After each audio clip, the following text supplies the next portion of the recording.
سورۃ البقرہ کی آیت نمبر 101 اور 102 کی وضاحت کریں۔ دیکھیں، یہ ہماری امت کی بدنصیبی ہے کہ اپنے باطل عقائد کے لیے علماء سو نے اللہ کی کتاب کو بدلا ہے اور ماں کی تحریف کی ہے اس کے اندر۔ یہ آیت نمبر 101 اور 102 جو ہے،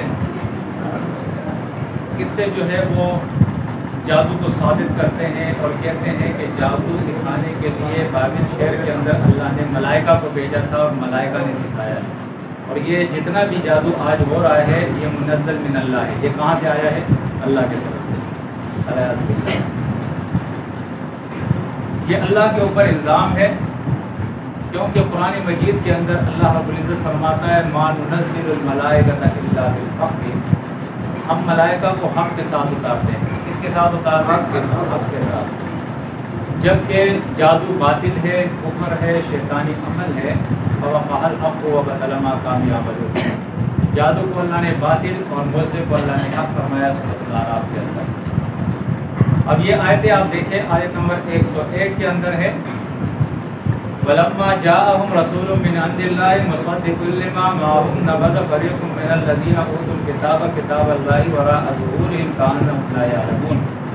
جب ان کے پاس اللہ کا رسول اللہ کے یہاں سے آیا جو تصدیق کر رہا تھا ان کی کتاب کی، انہوں نے کیا کیا؟ اللہ کی کتاب کو بس پوچھ ڈال دیا، گویا کہ یہ جانتے ہی نہیں ہے اللہ کی کتاب کو، اور اللہ کی کتاب کے مقابلے میں وَاتَّبَعُوا مَا تَتْلُو الشَّيَاطِينُ عَلَىٰ مُلْكِ سُلَيْمَانَ، انہوں نے پیروی کی ان تعلیمات کی جو عہد سلیمانی کے اندر سلیمان علیہ السلام کے وقت میں یا اس کی سلطنت کے مقابلے میں اعلیٰ مقابلے کے لیے گایا ہے۔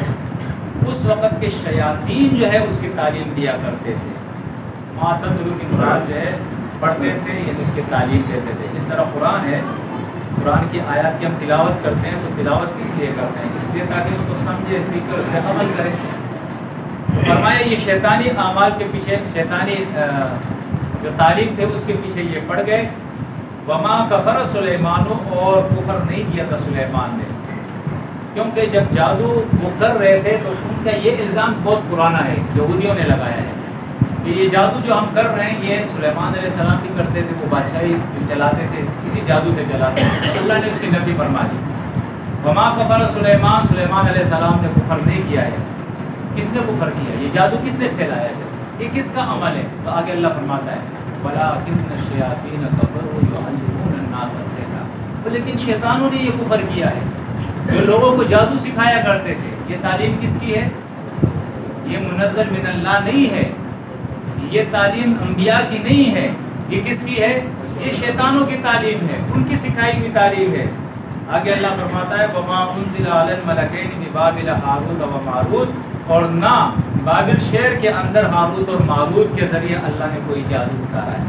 ہاروت اور ماروت جو ہے مفسرین لکھتے ہیں کہ یہ دو اشخاص تھے، بعض نے ان کو ملائکہ لیا ہے، بعض کہتے ہیں یہ دو اشخاص تھے جو بنی اسرائیل کے اندر تھے، اور بظاہر جس طرح آج ہمارے لوگ پیر بنے ہوئے نا، تو پیروں کے متعلق آپ کو تو پتہ ہے ان کی عقیدے خراب ہے، طاغوت بنے، لوگوں کو برباد کر رہے ہیں، تو آپ ان کو اچھے نہیں سمجھتے نا، لیکن جو ان کے مرید ہوتے وہ برا سمجھتے یا اچھا سمجھتے؟ وہ تو فرشتہ سمجھتے کہ یہ تو فرشتے ہیں۔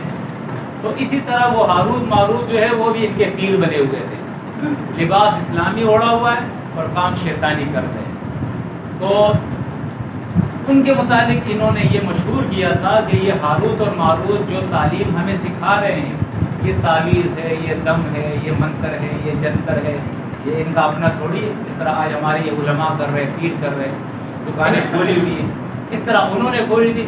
تو کہتے تھے کہ یہ تو ملائکہ کے ذریعے ان کو یہ تعلیم ملی ہے، ملائکہ یہ تعلیم لائے ہیں، تو اللہ نے اس کی بھی نفی فرما دی۔ وما أُنزِلَ عَلَى الْمَلَكَيْنِ بِبَابِلَ هَارُوتَ وَمَارُوتَ، بابل شہر کے اندر دو ملائکہ کے ذریعے اللہ رب العزت نے ہاروت اور ماروت پہ کوئی جادو یا کوئی علم نازل نہیں کیا ہے، الا یہ کہ اللہ فرماتا ہے یہ دو جو ہاروت اور ماروت تھے وما يعلمان من احد حتى يقول انما نحن فتنة فلا تكفر، یہ دونوں لوگوں سے وہ کہا کرتے تھے، اس وقت تک جادو نہیں سکھاتے تھے جب تک وہ یہ نہ کہتے تھے کہ دیکھو ہم فتنہ ہیں، ہم فتنہ ہیں۔ تو اس کو اگر فتنے کو اپنے اصل معنی میں لیں گے تو اس کے معنی رکاوٹ کے ہوتے ہیں. یقیناً وہ فتنہ تھی, توحید سے روک رہے تھے, حق سے روک رہے تھے, سچ سے روک رہے تھے, ٹھیک ہے نا. لیکن دوسرا معنی اگر ہم کریں جو عام معنی ہے آزمائش, کہ ہم آزمائش ہے. آج بھی کوئی آپ کو جادو سکھائے گا یا جادو کرتے وہ لکیر کھینچتے ہیں, خبردار اس لکیر سے آگے نہیں آنا ورنہ تمہیں یہ ہو جائے گا وہ ہو جائے گا, تو وہ بھی پہلے ڈراتے تھے کہ دیکھو ہم آزمائش ہے, اگر جو کچھ ہم کہہ رہے ہیں وہ تم نہیں مانو گے تو جادو تم پہ الٹ جائے گا, پھر تمہارا نقصان ہوگا. یہ کہنے کے بعد جو ہے وہ جادو سکھاتے تھے. اس سے پہلے وہ لوگوں کو جادو نہیں سکھاتے تھے, اس لیے وہ کہتے تھے فلا تکفر. دیکھو جو ہم کہہ رہے ہیں نا اس کا انکار نہیں کرنا. اب ہمارے جو یہ یار ہے انہوں نے کیا کر دیا, اس کا معنی یہ کر دیا فلا تکفر, بس تو کفر نہ کرنا. ارے کفر تو لفظ ہے عربی کا, اس کا معنی تو کر. اس کا معنی کیا ہے؟ اس کا معنی یہ ہے فلا تکفر, تو انکار نہ کرنا. یعنی وہ دونوں کہتے تھے کہ ہم جو کہہ رہے ہیں تو اس کا انکار نہ کرنا. یہ نہیں کہا کہ اسلام کا کفر نہیں کرنا, اللہ اور رسول کا کفر نہیں کرنا, یہ الفاظ نہیں ہیں, بلکہ سکھانے سے پہلے وہ کہتے تھے ہم فتنہ ہے, دیکھو انکار نہیں کرنا, یعنی جو ہم کہہ رہے وہ تمہیں ماننا پڑے گا. آگے اللہ فرماتا ہے فَيَتَعَلَّمُونَ مِنْهُمَا, بس یہ لوگ ان دونوں ہاروت اور ماروت سے جو اس وقت پیر بنے ہوئے تھے, جو اصل میں شیطان تھے, یہ لوگوں کو سکھاتے تھے ما وہ تعلیم یفرقون بہ بین المرء وزوجہ, جس سے وہ میاں اور بیوی میں جدائی ڈال سکے. یعنی کہ جدائی ڈالتے تھے. لوگ کہتے ہیں کہ دیکھو جادو میں ایسا رہے گا, میاں اور بیوی میں جدائی ڈالیں گے. تو اول تو دیکھیں اس کا یہ معنی ہی نہیں ہے کہ جدائی ڈالتے تھے, ماضی کا معنی نہیں ہے, یہ مضارع کا صیغہ ہے. وہ جدائی ڈال سکے ایسا علم اس سے سیکھنا چاہتے, یعنی یہ ان کی چاہت تھی. فَيَتَعَلَّمُونَ اس کو کہتے ہیں باب تعلم, اور اس کے اندر جو خاصیات جو ہے وہ ذکر کی گئی ہے اس میں سے ایک خاصیت چاہنے کا, کہ ایک شخص کوئی چیز سیکھتا ہے اس کی کوئی چاہت ہوتی ہے. وہ چاہت ان کی کیا تھی کہ اس علم کو سیکھنے کے بعد میاں اور بیوی میں ہم جدائی ڈال سکیں. تو اللہ نے آگے اس لیے وضاحت فرمائی, اللہ فرماتا ہے وَمَا هُمْ بِضَارِينَ بِهِ مِنْ أَحَدٍ إِلَّا بِإِذْنِ اللَّهِ, یہ اپنے اس سیکھے ہوئے جادو سے کسی کو نقصان نہیں پہنچا سکتے تھے. نقصان کب پہنچتا ہے؟ جب اللہ کی مرضی ہوتی ہے, اللہ کے حکم سے. نقصان اللہ کے حکم سے پہنچتا ہے, جادو سے کسی کو نقصان نہیں پہنچتا تھا. تو اصل میں یہ ایک بالکل آسان سی آیت تھی, آسان سا اس کا ترجمہ تھا, توڑ مروڑ کے اس کا معنی بدلا گیا, ملائکہ پہ جادو نازل کیا اور اتنا بڑا کفر کیا گیا, اتنا بڑا کفر کیا گیا. تفسیر ابن کثیر کے اندر آپ دیکھیں اس نے ایک روایت ذکر کی ہے, اور اس روایت کو اس نے کہا کہ سندن یہ صحیح بھی ہے کہ ایک عورت جو ہے وہ نبی کریم صلی اللہ علیہ وسلم کے بعد, اس کے وفات کے بعد آئی ہے آپ صلی اللہ علیہ وسلم کے لیے پوچھنے کے لیے. تو لوگوں نے بتایا کہ بھائی وہ ان کی تو وفات ہو گئی ہے, ہاں آپ ان کے ازواج کے پاس چلے جائیں. تو وہ آ گئی عائشہ رضی اللہ تعالیٰ عنہ کے پاس, اور پھر اس نے اپنا واقعہ بیان کیا کہ اس طرح میرا شوہر تھا, میرے اور اس کے تعلقات صحیح نہیں تھے, میں چاہتی تھی کہ اس سے میں جان چھڑا لوں, اس کے لیے مجھے کسی نے کہا کہ تم جادو سیکھو. پھر کسی نے مجھے بتایا کہ بابل شہر میں چلے جاؤ, وہاں ایک دو ملائکہ ہے. کون ہے؟ ملائکہ. ایک دو ملائکہ ہے جو ایک کنویں کے اندر الٹے لٹکے ہوئے. کیسے لٹکے ہوئے؟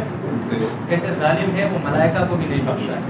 جبکہ ملائکہ ایسی پاک مخلوق ہے کہ سورہ تحریم کے اندر اللہ فرماتا ہے کہ وہ اللہ کی نافرمانی کرتے ہی نہیں ہے.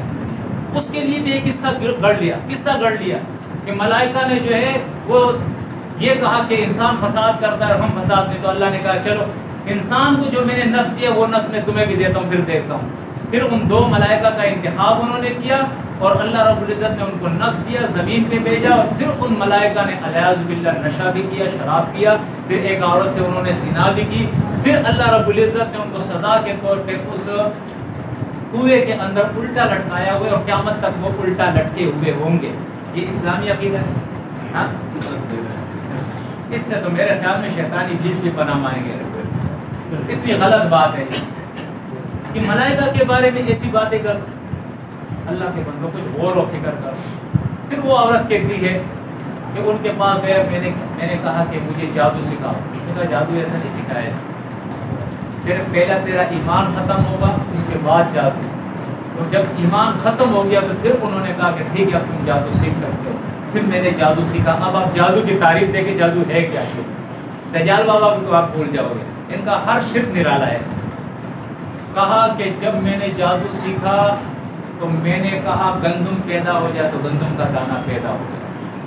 میں نے کہا اس سے آٹا بن جائے تو آٹا بن گیا. چکی کی ضرورت نہیں پڑی. گندم سے آٹا بجائی کی بھی ضرورت نہیں پڑی. بغیر بجائی کے بغیر جو ہے نا تو ہم کے دانہ جو ہے گندم کے نکل گئے. پھر بغیر چکی کے اس سے یہ بغیر مشین کے آٹا بھی تیار ہو گیا. میں نے کہا گوندا ہوا آٹا تیار ہو تو گوندا ہوا آٹا بھی تیار ہو گیا. پھر میں نے کہا اس سے روٹی پک جائے. پھر آگ اور توے کی بھی ضرورت نہیں. جادو سے ہی وہ کیا ہوا؟ روٹیاں بھی تیار ہو گئی. پھر میں سمجھ گئی او میرا تو ایمان گیا. تو اب میں آئی ہوں تاکہ میں توبہ کروں اور میرا ایمان لوٹ آئے. تو ایسے جادو کو ماننے کے لیے تم تیار ہو؟ نہیں. ہاں یہ ہے کس سے. ملائکہ کو انہوں نے نہیں چھوڑا, اللہ کی کتاب کو انہوں نے نہیں چھوڑا, اللہ کے نبیوں کو انہوں نے نہیں چھوڑا, اور اس طرح کر کے اپنا ہی نقصان کیا, اپنا ہی ایمان برباد کیا.